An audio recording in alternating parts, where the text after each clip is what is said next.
Everyone, my name is Anamika Kori. आप सबका स्वागत है मेरे यूट्यूब चैनल में। इससे पहले वीडियो में हमने सेल के बारे में डिटेल में स्टडी की थी। आज हम क्लासिफिकेशन ऑफ द सेल या सेल के टाइप्स के बारे में स्टडी करेंगे। चलिए आइए स्टार्ट करते हैं। तो इससे पहले वीडियो में हमने देखा था कि सेल क्या है। Cell is a basic unit of life, the smallest unit that can live on its own and that makes up all living organism and the tissue of the body।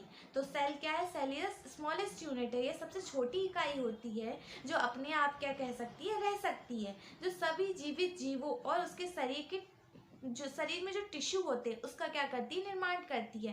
तो इससे पहले भी हमने वीडियो में बताया था कि सेल क्या है, group of the cell is called tissue. जैसे कि कनेक्टिव टिश्यू हो गई, नर्वस टिश्यू हो गई, एपिथेलियम टिश्यू हो गई। अब हम देखते हैं classification of the cell. Cell कितने टाइप के होते हैं? 2 टाइप्स के होते हैं, प्रोकैरियोटिक सेल्स और यूकैरियोटिक सेल्स। ठीक है, तो जो प्रोकैरियोटिक सेल्स होते हैं वो कैसे होते हैं, यूनिसेलुलर होते हैं या एक कोशिकी कहलाते हैं। अब हम यूकैरियोटिक की बात कर लेते हैं। यूकैरियोटिक सेल्स कैसी होते हैं? ये क्या होते हैं, 2 टाइप के होते हैं, सिंगल सेल्ड होते हैं और मल्टी सेल्युलर होते हैं। सिंगल सेल्ड में वैसे जीव आते हैं जो कहते हैं जिनका शरीर एक ही कोशिका से बना होता है, जैसे कि अमीबा हो गया, पैरामीशियम हो गया। अब हम मल्टी सेलुलर की बात करें तो मल्टी सेलुलर में ऐसे जीव आते हैं जिनका शरीर बहु कोशिका से बना होता है, बहुत सारी कोशिका से बना होता है, जैसे कि प्लांट सेल और एनिमल सेल। चलिए हम प्रोकैरियोटिक सेल्स के बारे में डिटेल में स्टडी कर लेते हैं। तो प्रोकैरियोटिक सेल्स के बारे में फर्स्ट पॉइंट हम जैसे बोलते हैं, all prokaryotic organism are unicellular. तो सभी प्रोकैरियोटिक ऑर्गेनिज्म कैसे होते हैं, एक कोशिकीय जीव होते हैं, एक कोशिकीय होते हैं। सेकेंड है, prokaryotes are the simplest type of cell. तो इसकी जो सेल्स कैसी होती है, सिंपल होती है। प्रोकैरियोटिक सेल्स कहते हैं सिंपल टाइप के सेल होते हैं। Prokaryotes are the largest group of organism. इनका जो ग्रुप होता है, जो जीव का समूह होता है वो क्या होता है, बहुत बड़ा होता है। नेक्स्ट हमारा पॉइंट है, prokaryotic do not have a nuclear membrane, their circular shape genetic material disappear throughout cytoplasm. Prokaryotic cells का जो चारों तरफ न्यूक्लियर मेम्ब्रेन प्रेजेंट नहीं होता है और इसका जो जेनेटिक मटेरियल होता है वो सर्कुलर शेप्ड का होता है, जो कि साइटोप्लाज्म में क्या होता है, फैला हुआ होता है। नेक्स्ट हमारा जो पॉइंट है, prokaryotes are smaller in size when compare to eukaryotes. जो प्रोकैरियोटिक बैक्टीरिया होते हैं वो साइज में कैसे होते हैं, स्मॉल होते हैं एज कंपेयर टू यूकैरियोट्स। तो हम एग्जांपल लेते हैं प्रोकैरियोट्स का। तो प्रोकैरियोट्स के एग्जांपल क्या है, बैक्टीरिया। बैक्टीरिया किस में आते हैं, प्रोकैरियोटिक सेल्स में आते हैं। और बहुत सारे बैक्टीरिया हम देख लेते हैं जो अलग अलग शेप के होते हैं, जैसे कि कोकई, ये कैसे होते हैं, स्फेरिकल शेप के होते हैं या गोलाकार शेप्ड के होते हैं। बैसिलस बैक्टीरिया जो होते हैं रॉड शेप्ड होते हैं। स्पिरुलिना जो बैक्टीरिया होते हैं वो हेलिकल या स्पाइरल शेप के होते हैं। इस तरीके से स्पाइरल शेप के प्रेजेंट होते हैं।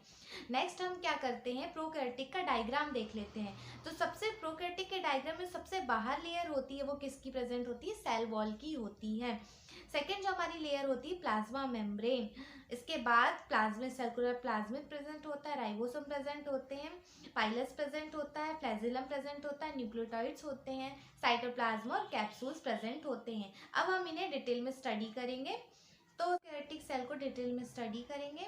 तो सबसे आता है फ्लैजिलम। फ्लैजिलम क्या होता है, function in movement of the cell. तो ये क्या होता है, मूवमेंट ऑफ द सेल में क्या करता है, ये भाग लेता है। इसी की वजह से जो सेल होता है वो क्या करता है, मूव करता है। सेकेंड हमारा क्या है, पाइलस। पाइलस यहाँ प्रेजेंट होता है, जो कैसा होता है, इलोंगेटेड और ट्यूबुलर स्ट्रक्चर होता है। ठीक है, बालों की तरह क्या करता है, उपांग पाया जाता है। Only present on certain species of gram negative bacteria.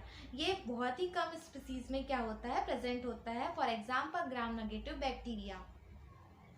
Next हमारा पॉइंट है, primarily involve in attachment, movement and conjugation.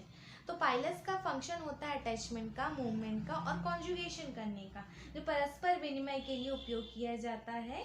विभिन्न प्रकार की 2 कोशिकाओं को आपस में क्या करता है, ये अटैच होकर उसको जोड़ता है। कॉन्जुगेशन मतलब transfer of DNA from one bacterium to other. तो क्या होता है, इसका जो जेनेटिक मटेरियल होता है डीएनए, उसका एक बैक्टीरिया से दूसरे बैक्टीरिया में क्या होता है, ट्रांसफर किया जाता है। नेक्स्ट पॉइंट हो गया। नेक्स्ट हमारा पॉइंट है कैप्सूल।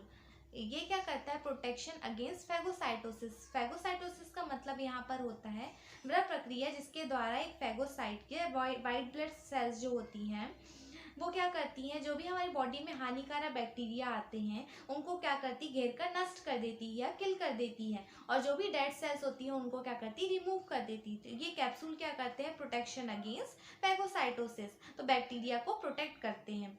इन कैप्सूल जो बैक्टीरिया होते हैं वो क्या होते हैं, ग्रेटर पैथोजेनिसिटी रखते हैं।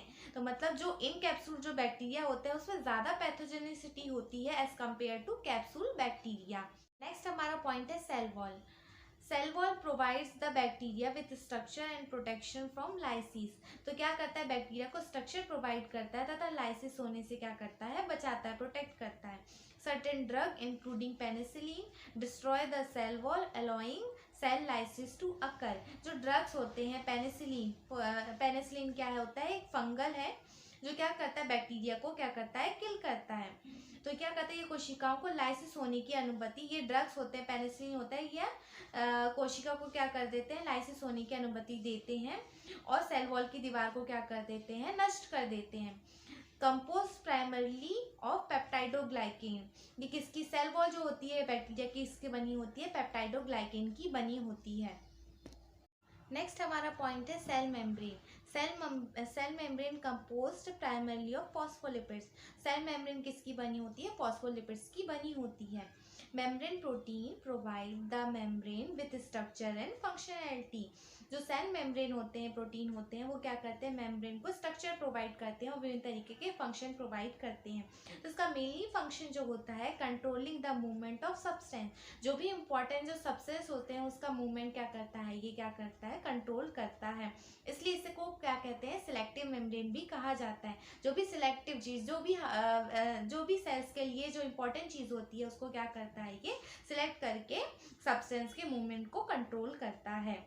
अब हम प्रोकैरियोटिक सेल्स के इंटरनल स्ट्रक्चर्स पे आते हैं। तो सबसे पहले इसका इंटरनल स्ट्रक्चर जो है वो क्या है, साइटोप्लाज्म। साइटोप्लाज्म क्या है, primarily water containing dissolve nutrient and waste. तो जो साइटोप्लाज्म होता है वो कैसा होता है, वाटर कंटेनिंग होता है और इसमें न्यूट्रिएंट और वेस्ट क्या होते हैं, डिजॉल्व होते हैं।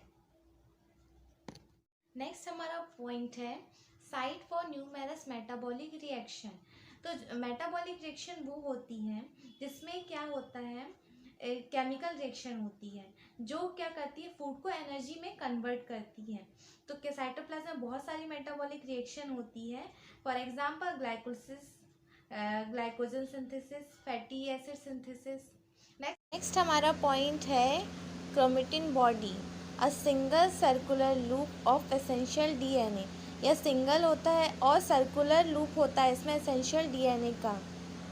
नेक्स्ट हमारा पॉइंट है प्लाज्मिड। प्लाज्मिड क्या होते हैं, extra non essential piece of DNA exchange during conjugation.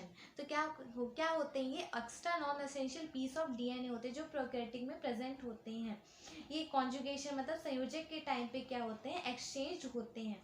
इनका प्रयोग एंटीबायोटिक रेसिस्टेंस बनाने के लिए किया जाता है। एंटीबायोटिक रेसिस्टेंस का मतलब होता है किसी भी रोग के लिए हम क्या करते हैं, एंटीबायोटिक का निर्माण करते हैं, तो इसका प्रयोग किया जाता है। ये एक दूसरी कोशिकाओं में क्या करता है, जाने की, प्रवेश करने की क्षमता रखता है। एज अ वेक्टर इसका उपयोग किया जाता है। हम बायोटेक्नोलॉजी में इसका बहुत प्रयोग करते हैं। नेक्स्ट हमारा पॉइंट आ गया ribosome, the site of protein production within the cell. तो इसका मेनली फंक्शन क्या होता है, प्रोटीन का सिंथेसिस करना, प्रोटीन का प्रोडक्शन करना। Compost of RNA and protein, किसका बना होता है, या मेनली किसका बना होता है, आरएनए और प्रोटीन का बना होता है। आरएनए की दो सब यूनिट का बना होता है, स्मॉल सब यूनिट और लार्ज सब unit.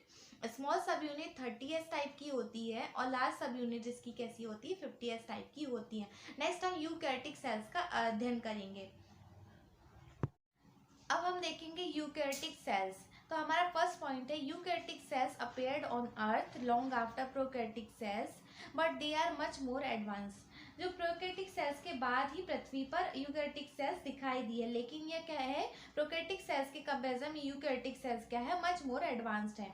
Eukaryotic are generally more advance than prokaryotic. अभी हमने देख लिया कि यूकैरियोटिक सेल्स इसलिए बहुकोशिकीय कहलाती हैं क्योंकि यह मच मोर एडवांस्ड है as compare to prokaryotic cells. Third हमारा पॉइंट है nuclear membrane surrounded line genetic material. तो इसका जो जेनेटिक मटेरियल होता है डीएनए, उसके चारों तरफ न्यूक्लियर मेम्ब्रेन प्रेजेंट होता है जो कि प्रोकैरियोटिक सेल्स में प्रेजेंट नहीं होता। Eukaryotic have a complex internal structure. Eukaryotic cells के जो इंटरनल स्ट्रक्चर है उसका वो क्या है, मच मोर कॉम्प्लेक्स है। Eukaryotic are larger than prokaryotic in size. Eukaryotic cells का जो साइज है वो प्रोकैरियोटिक सेल्स की अपेक्षा में ज्यादा क्या है, लार्ज है। नेक्स्ट हमारा पॉइंट है eukaryotic cells have organelles and organised DNA so they are able to create parts. Eukaryotic cell में सेल ऑर्गेनीज प्रेजेंट होती है, जैसे कि एंडोप्लाज्मिक रेटिकुलम हो गया, गोल्गी बॉडी हो गई, लाइसोसोम्स हो गए, एंड ऑर्गेनाइज डीएनए पाया जाता है। Organize well develop organize DNA पाया जाता है जो कि क्या करता है, पार्ट्स को क्रिएट भी कर सकता है। फॉर एग्जांपल हम ले ले फ्लैजिलम, अ टेल लाइक स्ट्रक्चर है। फ्लैजिलम एक टेल लाइक स्ट्रक्चर होता है जो क्या करता है, मूवमेंट में हेल्प करता है। नेक्स्ट है eukaryotic are bigger and more complicated. देख लेते हैं हम कैसे। हैव ऑर्गेनीज, क्योंकि इसमें सेल ऑर्गेनीज पाई जाती है, जैसे कि endoplasmic reticulum, Golgi body, mitochondria, lysosomes. Have chromosomes, इसमें क्रोमोसोम्स प्रेजेंट होते हैं। कैन बी मल्टी सेल्यूलर, क्योंकि यह बहुकोशिकीय होते हैं।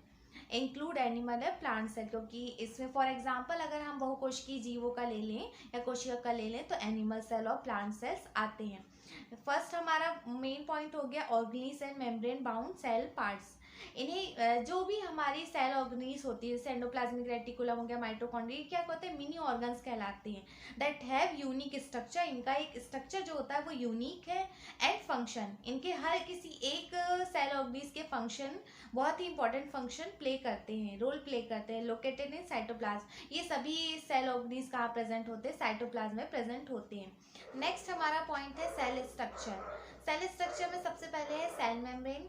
सेल मेम्ब्रेन क्या होती है, हमारी dedicated lipid and protein skin around cytoplasm. ये क्या होती है, लिपिड और प्रोटीन की बनी होती है जो कि साइटोप्लाज्म में प्रेजेंट होती है, साइटोप्लाज्म की चारों तरफ प्रेजेंट होती है। फाउंड इन ऑल सेल्स, ये सभी सेल्स में पाई जाती है। नेक्स्ट हमारा पॉइंट है nucleus. A membrane bound sac envelope to store the cell chromosome. यह क्या करता है, कोशिकाओं के जो गुणसूत्र को एकत्रित करने के लिए झिल्ली युक्त एनवलप प्रेजेंट होता है। इसमें ही जो जेनेटिक मटेरियल होता है यूकैरियोटिक सेल्स का वह पाया जाता है। हैज पोर्स, यहाँ इसमें क्या होते हैं, पोर्स और होल्स प्रेजेंट होते हैं। नेक्स्ट हमारा पॉइंट है न्यूक्लियोलस। इनसाइड न्यूक्लियस या न्यूक्लियस के अंदर प्रेजेंट होता है। नेक्स्ट पॉइंट हमारा हो गया लोकेशन ऑफ राइबोसोम फैक्ट्री। यहाँ पर राइबोसोम की फैक्ट्री है, इसलिए इसे मोड ऑफ आरएनए भी कहा जाता है। नेक्स्ट हमारा पॉइंट है mitochondria. Makes the cell energy, ये कहता है सेल को एनर्जी प्रोवाइड करता है। The more energy the cell needs the more mitochondria it's has. जब सेल को अधिक एनर्जी के लिए सेल को ज़्यादा माइटोकॉन्ड्रिया की ज़रूरत पड़ेगी, इसलिए माइटोकॉन्ड्रिया को power house of the cell कहा जाता है। नेक्स्ट हमारा पॉइंट है ribosome. Ribosome build protein from amino acid in cytoplasm. क्या करता है, प्रोटीन सिंथेसिस करता है, साइटोप्लाज्म में प्रोटीन सिंथेसिस करता है। ये क्या करता है, जो भी अनुवांशिक पदार्थ है हमारा डीएनए या आरएनए, उनके संकेतों को प्रोटीन चेन में परिवर्तित कर देता है। ठीक है, मे बी फ्री फ्लोटिंग, ये कहता है फ्री फॉर्म में प्रेजेंट होता है। और ये आरएनए का बना होता है, may be attach to endoplasmic reticulum, या एंडोप्लाज्मिक रेटिकुलम से भी अटैच होता है, इसलिए इसे रफ एंडोप्लाज्मिक रेटिकुलम भी कहते हैं। नेक्स्ट हमारा पॉइंट हो गया एंडोप्लाज्मिक रेटिकुलम। एंडोप्लाज्मिक रेटिकुलम में भी smooth build lipid and carbohydrate. जो भी एंडोप्लाज्मिक रेटिकुलम का स्मूथ जो पार्ट होता है वो लिपिड और कार्बोहाइड्रेट का बना होता है। May B rough store protein made by attach ribosome. Rough endoplasmic reticulum जो क्या करता है, प्रोटीन का सिंथेसिस करता है, इसलिए इसमें राइबोसोम अटैच होते हैं, इसलिए इसे रफ एंडोप्लाज्मिक रेटिकुलम कहते हैं। नेक्स्ट हमारा है नेक्स्ट हमारा पॉइंट हो गया Golgi complex. Golgi complex takes in sac of raw material from endoplasmic reticulum. क्या करता है, एंडोप्लाज्मिक रेटिकुलम से रॉ मटेरियल को थैलो के रूप में क्या करता है, ले जाता है। गोल्गी जो कॉम्प्लेक्स होता है वो विभिन्न शेप के होते हैं, जैसे कि वेसिकल्स के फॉर्म में, ट्यूब्यूल्स के फॉर्म में, सिस्टर्नी के फॉर्म में। तो ये क्या करते हैं, बहुत जो भी रॉ मटेरियल होता है उसको उन थैलों के रूप में क्या करते हैं, परिवहन का काम करता है। Send out sac containing finish cell product, या कोशिकाओं के अंदर स्रावित पदार्थ के संवहन और परिवहन में क्या करता है, हेल्प करता है। और इसके विभिन्न फंक्शन जैसे कि लाइसोसोम का निर्माण करना, एक्रोसोम का निर्माण करना। तो हम आते हैं एक्रोसोम। एक्रोसोम होता क्या है, एक्रोसोम का जो काम होता है वो अंडाणु या फिर ओवम को क्या करता है, एक्टिव करने का काम होता है। या ओवम के अंदर जो भी एंजाइम होते हैं, इसके अंदर जो भी एंजाइम होते हैं, वह एंजाइम क्या करते हैं, ओवम को बाहर, ओवम के जो बाहरी सेल्स होती है उसको क्या करते हैं, नष्ट करने का कार्य करते हैं। तो ये क्या करता है, एक्रोसोम का निर्माण करता है। नेक्स्ट हमारा पॉइंट हो गया lysosome. Lysosome sac filled with digestive enzyme. इसके अंदर जो भी डाइजेस्टिव एंजाइम होते हैं क्या होते हैं, फिल होते हैं, जैसे कि ट्रिप्सिन हो गया, पेप्सिन हो गया, ये है डाइजेस्टिव एंजाइम होते हैं। Digest worn out cell parts, ये कहता है सेल के पार्ट्स को भी, जो पुराने सेल के पार्ट्स होते हैं उनको भी डाइजेस्ट करता है। Digest food absorb by cell, जो भी फूड होते हैं उसको क्या करता है, एब्जॉर्ब करता है, उसको डाइजेस्ट करता है। जो सेल के द्वारा क्या होते हैं, एब्जॉर्ब फूड होते हैं, उनको डाइजेस्ट करने का काम करता है। हमारा पॉइंट है सेंट्रियोल। ये क्या होता है, पेयर ऑफ बाउंडेड ट्यूब्यूल्स। ये क्या होते हैं, पेयर के फॉर्म में होते हैं, माइक्रोट्यूब्यूल्स होते हैं। सेंट्रोसोम में सेंट्रियोल्स की एक जोड़ी प्रेजेंट होती है, जो मेनली इनका फंक्शन होता है सेल डिवीजन में हेल्प करना। ये सेल डिवीजन में स्पिंडल तंत्र के निर्माण में हेल्प करते हैं, जो कोशिकाओं के विभाजन में क्या होता है, कार्य करता है। यहाँ पर हम देख लेते हैं यूकैरियोटिक सेल्स का डायग्राम। ये यूकैरियोटिक सेल्स है, यहाँ सबसे बीच में क्या होता है, न्यूक्लियोलस प्रेजेंट होता है। इसके आजू बाजू न्यूक्लियर मेम्ब्रेन प्रेजेंट होती है, ये हमारा न्यूक्लियस हो गया। इसके चारों ओर एंडोप्लाज्मिक रेटिकुलम प्रेजेंट होता है। इसके यहाँ पर माइटोकॉन्ड्रिया प्रेजेंट होता है। सेंट्रियोल जो कि दो जोड़ी रूप में प्रेजेंट होता है, जो कि स्पिंडल फाइबर का निर्माण करता है। लाइसोसोम प्रेजेंट होता है, जो कि डाइजेस्टिव एंजाइम है। प्लाज्मा मेम्ब्रेन प्रेजेंट होती है, जो कि सिलेक्टिव मेम्ब्रेन होती है। साइटोप्लाज्म प्रेजेंट होता है, जिसमें कि सभी सेल ऑर्गेनीज क्या होती हैं, डिसॉल्व होती हैं, सभी सेल ऑर्गेनीज प्रेजेंट होती है। तो नेक्स्ट वीडियो में हम सिंगल सेल और मल्टी सेलुलर के बारे में डिटेल में स्टडी करेंगे और प्लांट और एनिमल सेल के बीच में डिफरेंस देखेंगे।